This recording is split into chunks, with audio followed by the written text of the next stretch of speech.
Papež Frančišek je danes na praznik povišanja svetega križa po poletnem premoru ponovno začel z mašami v domu svete Marte. Med homilijo je opozoril na dve skušnjavi, ki se lahko pod križem porodita. Prva je ta, da mislimo na Kristusa, a brez križa, kot duhovnega učitelja. In druga, da mislimo na križ, a brez Kristusa, torej brez upanja, kot neke vrste duhovni mazohizem. V središču papeževega razmišljanja je bila skrivnost ljubezni, ki pa jo sestavlja tudi križ. V današnjem bogoslužnih besedilih je omenjen kot plemenito in zvesto drevo. Ni pa vedno lahko razumeti križa. Samo s kontemplacijo lahko napredujemo tej skrivnosti ljubezni. To skuša v današnjem evangeliju Jezus sam razložiti Nikodemu. Pri tem uporablja dva glagola: povzpeti se in spustiti se. Jezus se je spustil iz nebes in nam omogočil, da se povzpnemo v nebo. In to je skrivnost križa.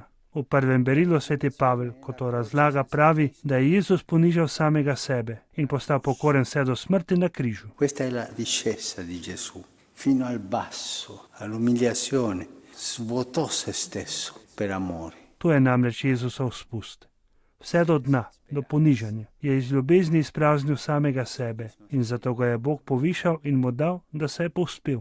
Samo če uspemo razumeti do konca ta spust, bomo lahko razumeli zveličanje, ki nam ga ponuja ta skrivnost ljubezni. Vendar pa to ni tako lahko, saj smo skušani, da vzamemo v obzir samo eno polovico in ne drugo. Resnično je to, kar apostol Pavel s krepko besedo reče Galačanom, ko so podlegli skušnjavi in niso vstopili v skrivnost ljubezni, temveč so jo razlagali, kakor je kača zapeljala Evo. In ko se je to zgodilo Izraelcem v puščavi, ko so bili zapeljani s slepilom o Kristusu brez križa oziroma križu brez Kristusa. To sta ti dve skušnjavi.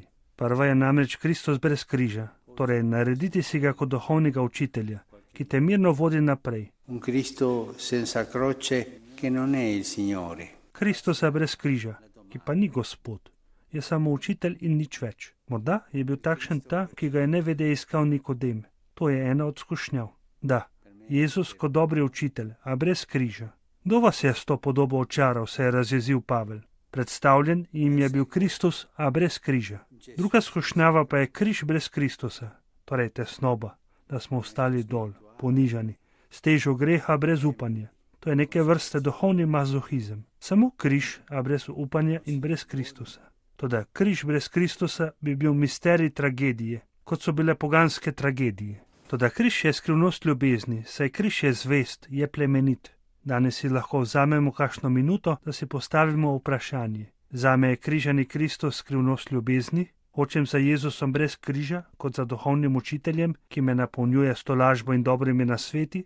Hodim za križem, a brez Jezusa, vendar s tem duhom mazohizma ter nenehnim jadikovanjem. Ali pa se pustim voditi tej skrivnosti ponižanja,